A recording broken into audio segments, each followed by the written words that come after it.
Welcome to the HCI family of podcasts. We're your source for personal, professional, and organizational growth and development. We share our own original research, explore industry trends, and interview executives and thought leaders from across the globe. Join us for practitioner-oriented content around all things leadership, HR, talent management, organizational development, and change management. Maximize your personal and organizational potential with the HCI family of podcasts.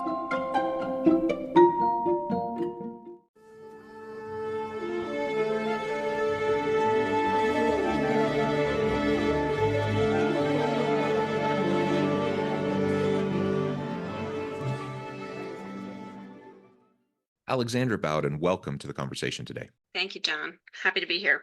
You're joining us from the Cincinnati area. I'm south of Salt Lake City in Utah. And today we're going to be talking about gamifying and operationalizing workplace culture, which is really what your business is all about. So I'm super excited to explore this with you and to get your insights. As we get started, I wanted to share Alexandra's bio with everybody. Alexandra Bowden is a speaker, consultant, partner, educator, and advocate.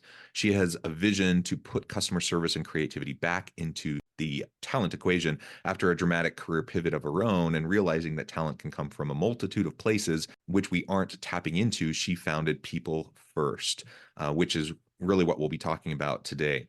Before we dive on in, anything else you would like to share with the audience by way of your background or personal context? Sure. So I actually started as a lot of people don't know this, but I started as a professional dancer. So I went through a dramatic career pivot of my own. And when I founded PEOPLEfirst, my goal was to come at the equation from both sides. So I did career coaching and consulting for others that were trying to go through a big change or either find, the right company or the right role that brought them that joy and satisfaction. And help them kind of break through the barriers that many companies have. And then also trying to help companies understand how to find and retain top talent and do so more effectively. So that's how PEOPLEfirst was founded. We've always had, kind of people equation at the top of mind. And we do everything through the lens of culture and turning into something tangible versus, abstract. And maybe if you wouldn't mind just diving in a little bit more into this career pivot, because you're doing something so dramatically different than professional dancing at this point in time, just out of curiosity, I'd love to hear a little bit more about that. And then, what really inspired you to go this different direction? And then we can dig into really the ideas of gamifying and operationalizing workplace culture. Yeah, absolutely. It is a different one. So I started dancing when I was 3, outside of my sister's ballet class. I think I was the one that really liked it the most. So I did not stop. It was a passion of mine. I knew very early on that that's what I wanted to pursue as my career. And I truly, truly loved what I did. I went to Ohio State. They had one of the top dance programs in the country at the time. And so I got in, I went there, originally a Baltimore native, but that was my introduction to Ohio. And when I graduated, I did a little bit of work abroad, came back, started working in Baltimore and saving for New York City, the big New York City dream. I'd spent summers dancing there in the Joffrey Ballet School, and I really wanted to make a career there. So while I was working with nonprofits that were help implementing programs in public school systems, particularly for underserved or underprivileged communities. And so I ended up interviewing and hiring a lot of teachers and working with administrations to make all of that work. I found a similar job in New York City when I finally moved there to dance, and I really loved that piece. I didn't realize I was kind of doing talent acquisition or people management at the time, in terms of managing the teachers and the programs as well. But when I eventually realized that, I was working 4 jobs and still broke and probably couldn't sustain that lifestyle anymore, I had kind of like a quarter life crisis. I was 25 and I was like, well, my whole life has been geared towards this one dream. And now that I've decided it's not working for me anymore, what do I do? And I had immense college loans, so I couldn't really go back to school to study something else. I didn't know what I wanted to study if I did. And I was really kind of in a holding pattern. I didn't really understand how I was going to find something that I was as passionate about again. And that was a very emotional journey as well, because I had only heard of corporate from the arts lens of, soul sucking jobs stuck at a desk. And I had a very different experience of work. So, it was really challenging for me. And what happened was when I moved to Cincinnati, kind of had a breakthrough opportunity. Someone took a chance on me. The VP of a big marketing company decided to hire me as an executive assistant because I dabbled in social media and different things. If anyone's worked for a nonprofit, you know that you do a million different jobs that aren't your job description.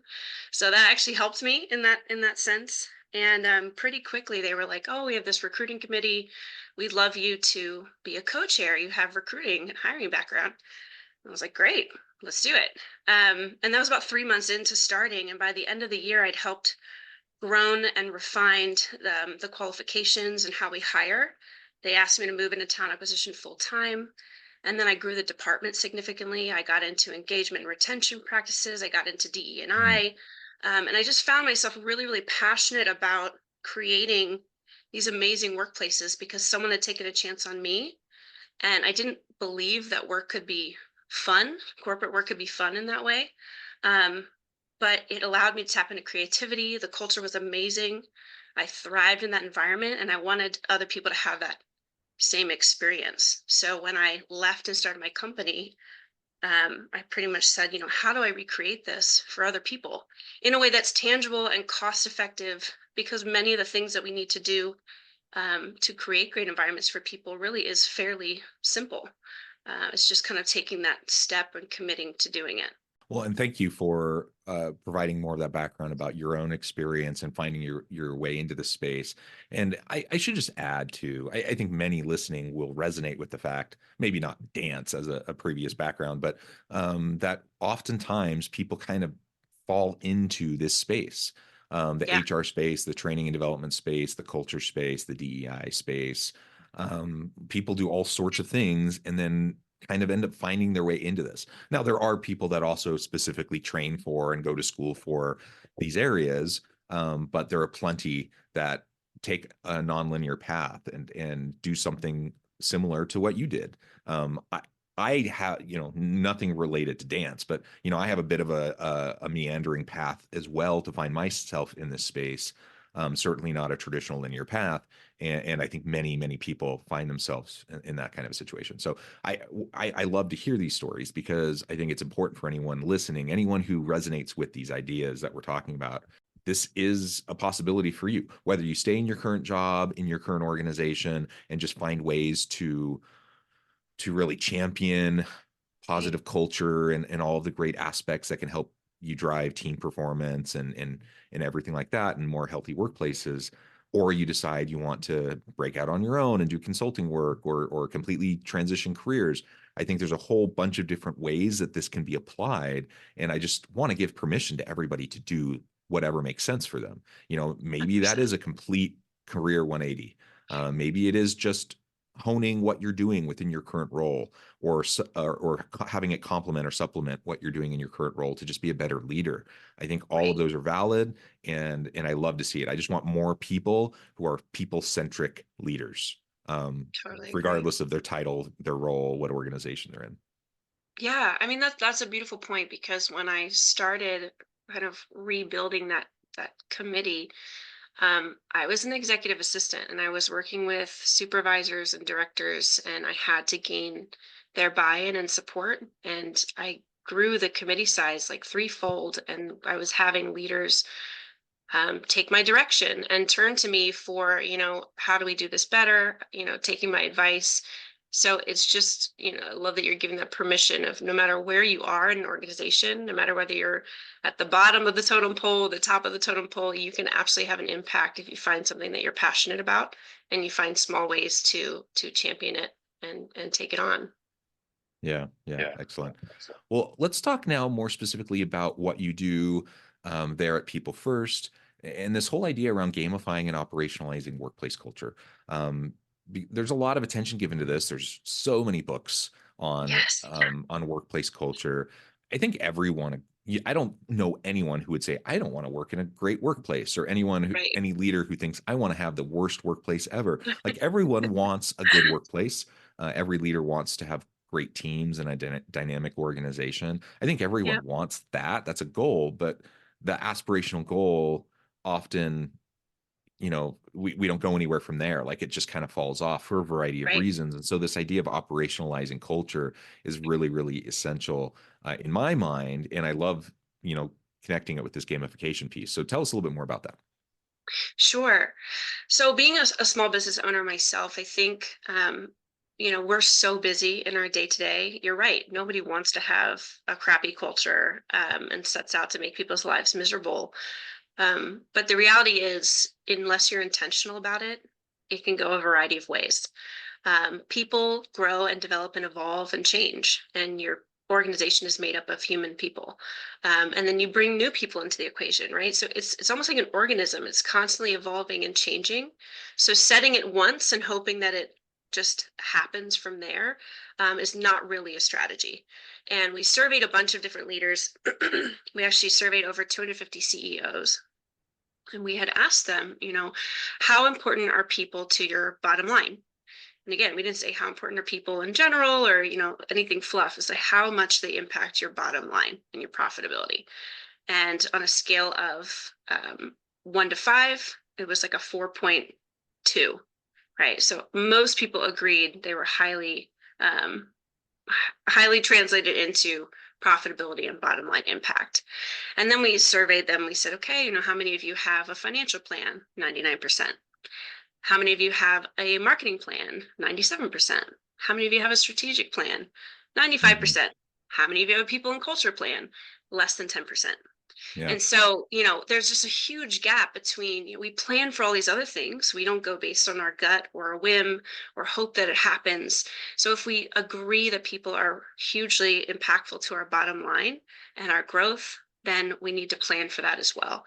And again, bringing it back, being a small business owner, I understand it's so hard being pulled in so many directions that you might know these things intellectually, but being able to do them and make the time and the space and then having the know-how is a very different thing. So it's really important that you rely on culture leaders internally, or you hire someone externally to come in and help you and guide you through that process and hold you accountable, so that you are making it intentional. Otherwise, it doesn't happen. I think the other piece is the biggest challenge is culture is a buzzword, but it feels very abstract, right? People are like, great, we have a great culture. Well, what does that mean? What does that look like? And what's your plan for keeping it great as you grow and change and evolve? And many times it boils down to, unfortunately, words on a wall, or words on a paper, or words in a handbook, but nobody actually is aligned on exactly what that means. If you ask someone to repeat it for you, they probably couldn't, right? So we really try to take those next two steps of first using the game as a fun way, engaging way, something that people want to do, not something they just have to do, to get people to align around what that culture is. And I'm not just talking vague values that everyone has, integrity, ethics, right? Enron's Yeah. value was ethics, and clearly people were not operating with that, in mind. So it's about really defining what those things are and agreeing upon them at all levels. So you have the buy-in from everyone, because everyone's working together to define those clear behaviors and actions. What we mean by customer service is we go above and beyond. We deliver on time. We give the customer what they need, not just what they ask for, right? It's not that customer's always right, but we want to make sure that, we're giving them excellent service and doing whatever we can, going above and beyond, to help them reach their goals. Right. So you're clearly defining, because people would do that a different way. And we've done this with many companies, and they all define those things quite differently. And then you're taking those behaviors and you're turning them into habits and actions. You're boiling them down into processes, and you're integrating them in everyday life so that they really become like a living, breathing thing within your organization. And it is something tangible. And therefore, it does impact your people and your bottom line. Yeah. And just making it tangible, going beyond the aspirational, statements. And, I'm all for, nice messaging and having nice things on the walls and having good messages on your website. And, messaging is important, but messaging Sure. in and of itself is just performative. Like, it has to be backed up Exactly. by other elements. And nobody expects you to be perfect either. So we understand that an aspirational goal is just that. Like, we're never going to fully achieve it. We're going to work towards it. I think everyone gets that, and everyone's willing to be patient with that. But what people aren't patient with, in my experience, is when you're not even attempting to walk the walk at all. Right. It's just performative. And people know the difference. They know if you're espousing key values, if you're trying to work towards them, or if you're just saying them because it sounds good, it's good PR, or whatever. 100%. And the ways you just described of systematizing and operationalizing culture to really have it integrated and embedded throughout the organization, throughout the processes and procedures, the policies of the organization.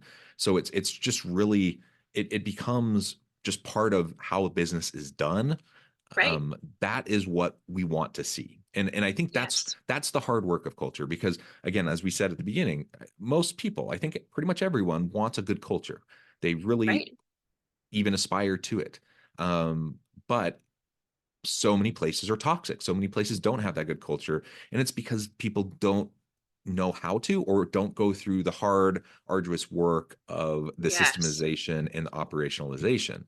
They just kind of Yes. they hope that they can have a big rah-rah meeting and get everyone together and say, hey, let's, we love each other and we're gonna, work well together. Let's collaborate, innovate, blah, blah, blah. They throw out all the terms, and then they think we're good. Just going to That's not happen. Yeah. that's not how it works. Like, you have to reinforce it repeatedly in many ways and Yeah. systematize it.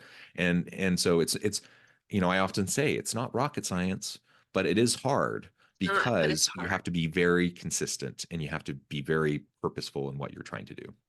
Yeah, absolutely. I mean, it's like weight loss, right? Or Mhm. changing your diet dramatically. It takes time. You have to figure out, what are my barriers? What are my challenges? What are my unique, you know, things that are standing in my way of achieving this goal? And it takes small habit changes over time with consistency to start to see that benefit. So like anything else in life, we shouldn't be treating culture any differently. And when we go into companies, you brought up an excellent point of people, seeing the effort. So when we go into companies, many times they bring us in, unfortunately, not proactively. They bring us in Mhm. reactively, like they're bleeding people, or they're bleeding money, or Right. they're not able to grow and they want to grow. Um, and so they get really stressed and anxious because they want to see change in 3 months.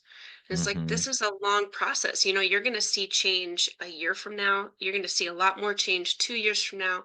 It's something you're continually working towards and doing. It's not a quick fix. However, don't feel desperate, because most people end up staying at these clients when you have the intentional and proactive communication with them and transparency with them of what you're doing to work on it, right? People are more than willing to give you the benefit of the doubt, or to hang in there with you most times, when they see you Mhm. working towards positive change and they know that it's real. Yeah. um, but you're right, the rah-rah meetings don't work. The post it and forget it doesn't work. And that's when you start to really lose people's faith in you, and they start looking for other things, because they don't believe that anything's going to change. And that's a really kind of desperate position to be in.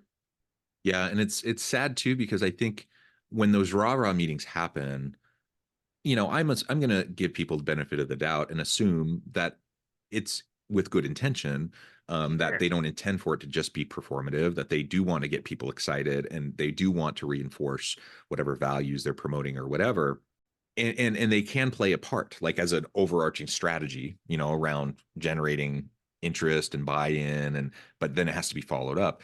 And so when that doesn't happen, I'll give people the benefit of the doubt that maybe they had good intentions in the first place and that they're trying, but they're actually undermining their own ability to drive the type of culture that they want, because they're that very act of doing something and not following it up then erodes trust. And Exactly. people just don't believe them anymore. They just say, Exactly. oh, it's, they, even if it's not meant to be performative, even if it is meant sincerely, people will assign and attribute these other nefarious motives and agendas behind what you're doing, and it just erodes trust, and then it's going to make it that much harder for you to try to do something meaningful in the future. So I Right. mean, I don't know. You just have to, it has to be part of a broader strategy, and you have to share what that strategy is with your people. Like, it doesn't need to be Yes. done in back rooms. Like, be open, be transparent, communicate, over communicate, so that people Yes. understand what's happening and what they're currently doing and how that fits into everything that's going to be happening. That Yes. is the better recipe for success. And again, as you've said, as I've said, people will be forgiving. You're going to have missteps. You're going to say Yep. things wrong. You're going to do things wrong. That's okay. People know you're not perfect, but they do expect, some concerted effort, and that you're putting time, energy, resources behind what you say is important. Otherwise, they're going to deem it not important. Absolutely. It's the communication, the over communication is key, the transparency in that process. And many times when we do this with companies, we have the employees coming up to us like, thank you so much. This is so exciting. We love seeing the changes happening. Where we see people fall off the most is in the implementation. And so they get through all the initial work. And again, it's more than just the initial meeting, but they get through the initial work and then the accountability piece. It's like, now we're integrating this over the next 6 months, 1 year, 2 years, and they get busy and it falls off. And like you said, it's almost like the fable, the boy who cried wolf. Like, the more that you get people excited about something and then you don't deliver, you're eroding that trust. They stop believing. And so when you try to come at it again and then again, even with the best intention of like, well, this time it's going to work, they've stopped believing that it's going to work. Mm-hmm. So they're expecting it to fail, and that's never a good place to be. And I think, culture is felt, I know we've done studies, but culture is felt at the team level. And so, you might have a really small company that doesn't have to do quite as much to Mm-hmm. transmit and translate that culture.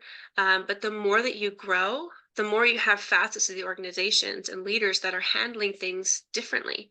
And it's not that leaders can't have their own style, but we still want to have that style under the umbrella of like, this is how we do business, Yeah. right? This is how we handle customers. This is how we handle our employees.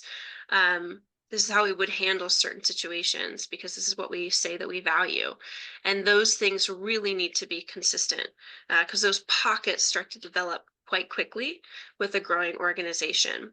And so what we do is we try to put tools in people's hands in any way possible, right? We don't try to just be self-serving of like, hey, come hire us and pay us a lot of money to do this for you. Like, yes, we can do that. But we also certify people in playing the game. If you go to cardsforculturegame.com, we sell the game as a business tool. We call it a game. It's a business tool, right? Yeah. There's no winner except the person that's buying it. That was a really bad dad joke, but um but we try to really like get it in people's hands because again, you can have champions within your company that are moving this along and keeping people accountable and keeping it top of mind. So we have challenges that we do every once in a while, where in the matter of like a couple days or a few hours we try to disseminate as much information as we can with leaders and CEOs, and put some actual tools in their hands. We certify people on how to play the game within their own organizations if they want to do it that way. We're really just trying to get this in people's hands because we want to see a broader change, right? Like, we're in this to change the world and the way people work for the better, not just to line our pockets. So however we can get this in people's hands and give them the tools to make it successful is what we're really trying to do. I love that. I love that. Alexandra, this has just been a great conversation. I know at the time I need to let you go here in just a minute, but before we wrap things up for today, I wanted to give you a chance to share with the audience how they can connect with you, find out more about your work, your team, and then give us the final word on the topic for today. Sure. So you can connect with me on LinkedIn. I'm on LinkedIn. My partner Melanie Boer, my other partner Will Kruer, we're always putting out helpful content. You can find us on our website, choosepeoplefirst.com. Like I said, the cardsforculturegame.com. If you want that tool, we have other supplemental decks for recruiting, for wellness. And when it comes to a final leave behind, I would just say, like anything else, don't start tomorrow, start today, right? Because today is probably already too late. I'll just add to that because that's something I feel passionately about. Like, don't wait until you have things perfectly figured out to start. Start, Right. learn, iterate, do better. Like, That's what we need to do. And so many people get paralyzed and they just can't move forward because they're overwhelmed by the scope and scale of like what they envision that needs to happen, that they just don't even start doing the simple things right away. Right. So let's just start doing the simple things. All right, One step at a Alexandra, time. thank you so much. It's been a pleasure. I encourage the audience to reach out, get connected, find out more about what Alexandra and her team can do for you. And as always, I hope everyone can stay healthy and safe, that you can find meaning and purpose at work each and every day. And I hope you all have a great week.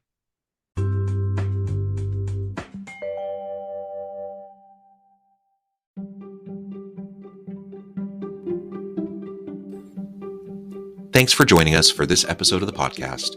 We hope you stay healthy and safe, and please join us again soon.